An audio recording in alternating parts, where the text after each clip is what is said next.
Good morning, peeps. Good morning. All right, a couple of things before we get started. Firstly, please hit that subscribe button if you've not already done it. And don't forget as well to like and share the vids whilst you're there. Secondly, a couple of live announcements. Obviously, the Joseph Parker Jr. fight is now being shown by DAZN. So we're going to do a live watch along for that one. I heard that the ring walk is around 10:30, 11 in the morning. Sorry, so it is an early one. But yeah, why not? Let's do it. We are doing a live this Thursday as well. 8 o'clock. Should we do 8 or should we do 7? See, I'm thinking when everyone's home from work. I'm not working today or tomorrow, thank God. So we've got a couple of days off. So let's say 7:30. We'll do a live tomorrow at 7:30. So 2 lives. Live on Thursday, Q&A. We'll talk about everything in boxing. And then a live watch along of the Joseph Parker Jr. fight. I'm still not sure if I'm going to do a live watch along for Canelo, just because I'm not quite sure what time the ring walk is. If the ring walk for Canelo is around 1 in the morning, we'll do a live. But if it's around 3 or 4, we'll just do our usual Sunday catch-up live, which is around 8:30 or so. So look, a few lives coming regardless. Thank you to everyone that watches the lives and enjoys them. Much appreciated, people. Much appreciated. All right, let's quickly get this down, us. Let's talk AJ. It's on, people. It's on. Don't let anyone make you think it's not on. AJ versus Tyson Fury is a done deal. I'm not saying that as fact, by the way. I'm just saying that because that's what I think is going to happen. AJ put on his Twitter page yesterday. This is what he said. Another positive meeting with 258 Management. That's his management company. They've informed me things are shaping up nicely. They'll be sharing the update with Eddie and you'll be hearing from me soon. That was yesterday around 1 or 2 in the afternoon. A few hours later, AJ posted a photo on his Instagram and his Twitter page and said, I'll be undisputed with a crown at 258 Management. Fight's done. It's happening. Why announce that you'll be undisputed if the fight wasn't going to happen? This isn't him sort of speaking it into the ether. Like, this isn't him wishing like, oh, if I speak it out loud, it's going to happen. This is him knowing the fight's done and him thinking he'll beat Tyson Fury, which obviously he's going to think. The fight's done.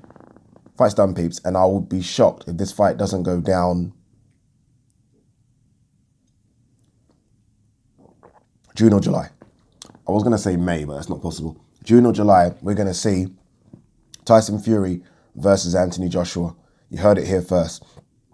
All the hurdles have been overcome. Deontay Wilder hurdle. Look, let's think of all the hurdles that were the reason this fight wasn't going to be made. First and foremost, I think both fighters want to fight each other. That's the big one, right? So that's done. There's no ducking. Both fighters think they can win. Both fighters want the fight. It's the biggest fight in British boxing history. All the marbles on the table. It's a rare opportunity, this. So both of them want the fight. The promoters want the fight. The broadcasters want the fight. So all that's done.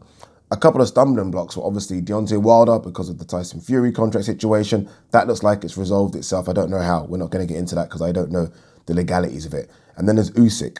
Usyk's definitely taken step aside money, and he looks like he'll be fighting either Joe Joyce or Joseph Parker, by the way.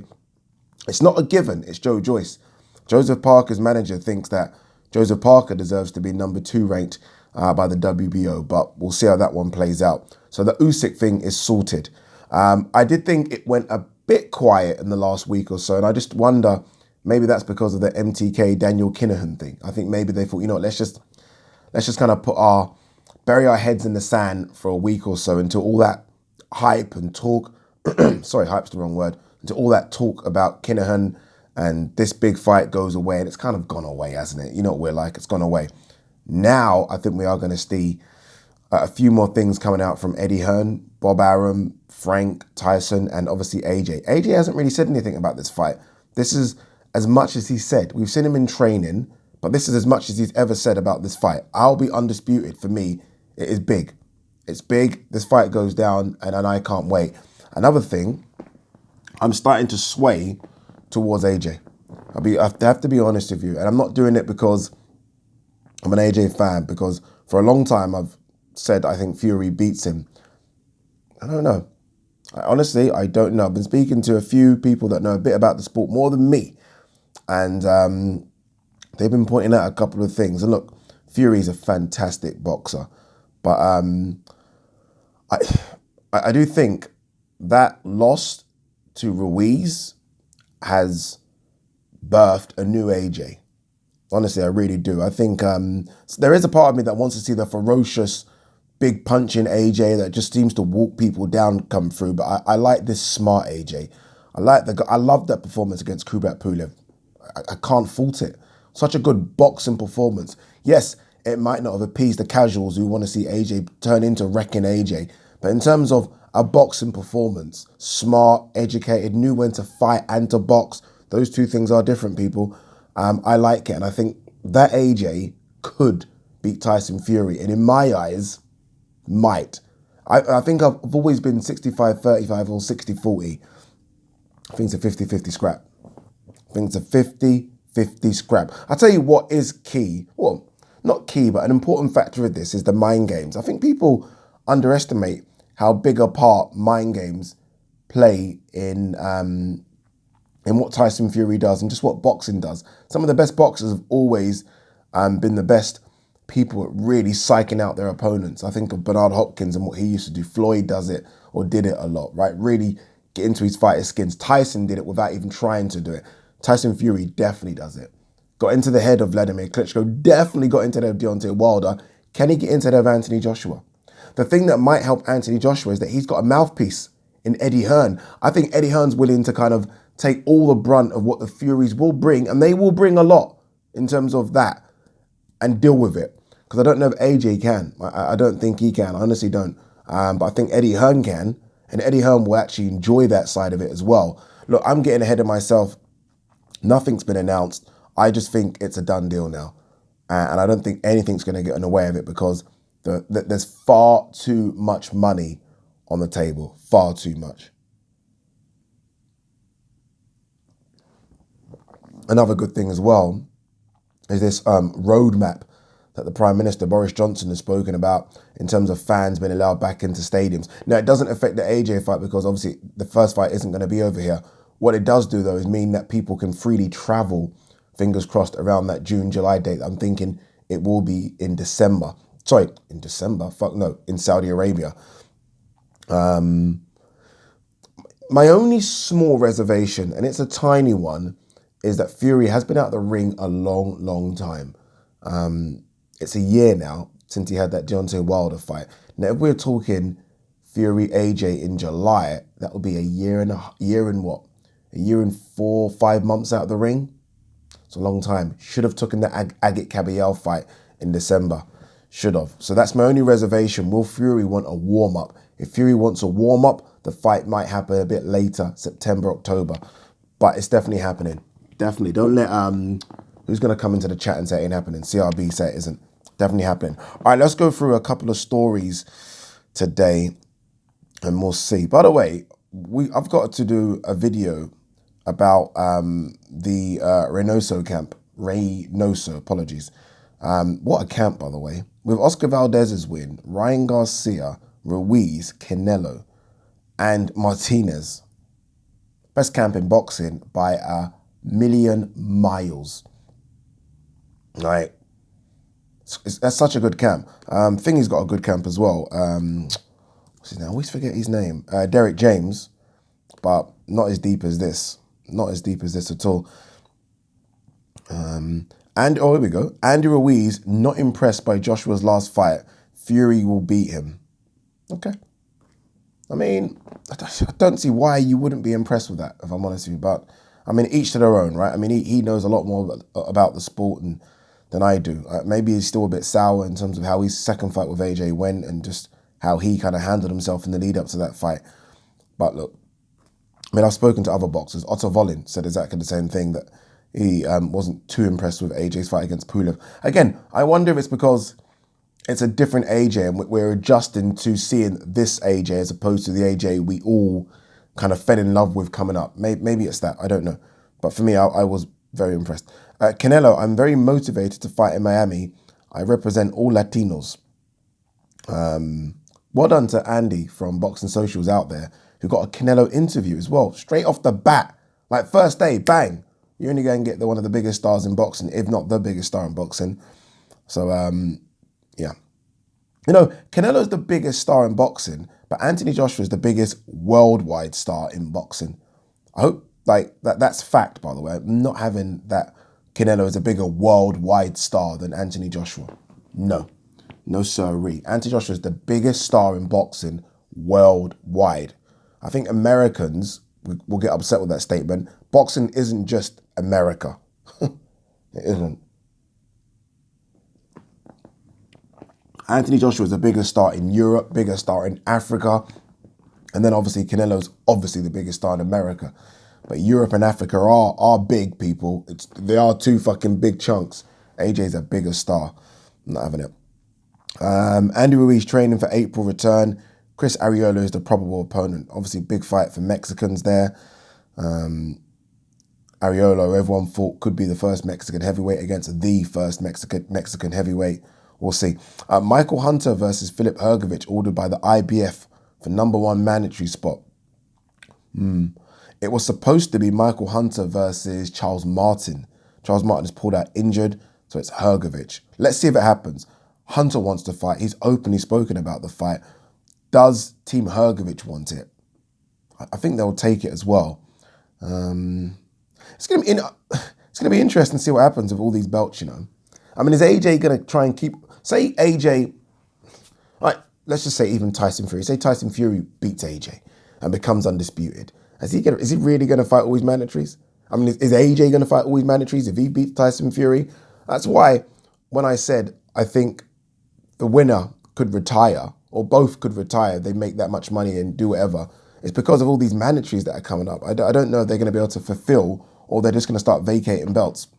Because you're potentially talking then about an Usyk mandatory, right? I think Usyk will beat Joe Joyce. You're then talking about a potential Hunter or Hrgović mandatory.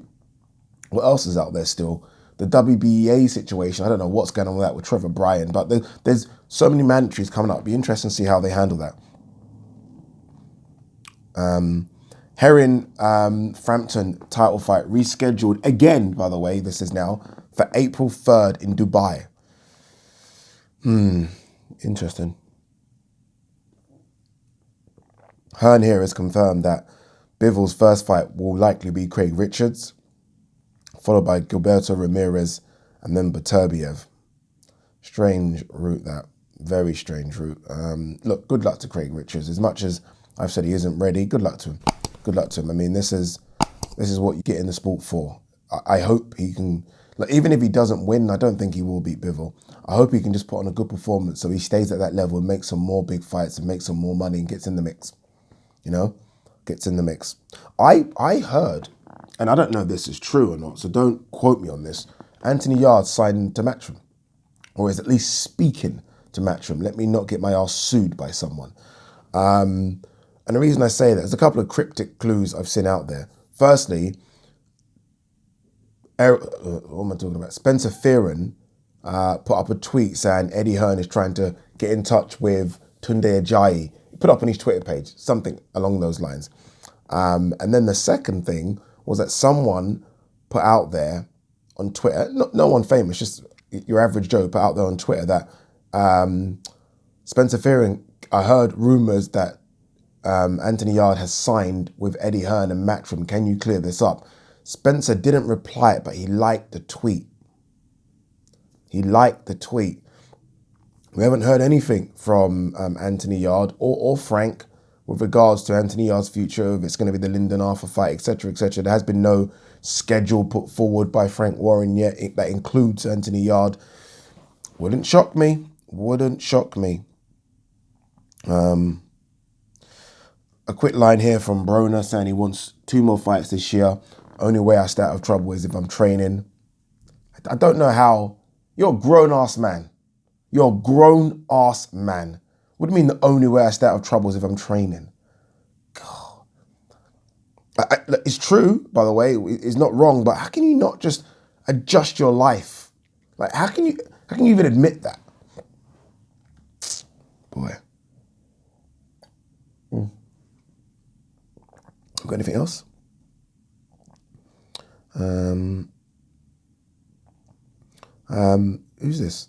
Trainer confident Pacquiao would overcome Spence in style. Let's have a look at what trainer's this that's saying that. Okay, Justin Fortune, the strength and conditioning coach. Yeah, he's not, no disrespect to Justin. I mean, unless there's a boxing background there. I'm not quite sure about that, if I'm honest with you. I love Pac-Man, just like everyone does, but I think Spencer's a tough ask for a 42-year-old Pac-Man. A very, very tough ask indeed, so not convinced by that. All right, let's have a quick look if there's anything else before we jump ship and kick on with our day, peeps. Hopefully you all have a great day. It's weird how the sun's now out, man. It feels good. It was snowing a couple of weeks ago. Not even that, 10 days ago, it was snowing. And now all of a sudden the sun's out. But hopefully it's a good start to us getting out of lockdown. Finally, okay, we'll end on this one. Johnny Nelson says, Josh Kelly has things to work on. He'll learn from this. Yeah, he does have things to work on. I think there's a good fighter in there. I don't understand people's take on it has been interesting.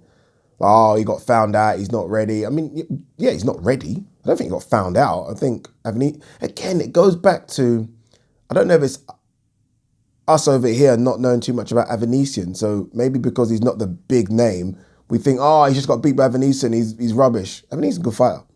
Avanesian is a good fighter. So I saw enough in the first 2-3 rounds to show me that there's a bloody good fighter in there when it comes to Josh Kelly and what he can do in the ring. It's just experience he doesn't have.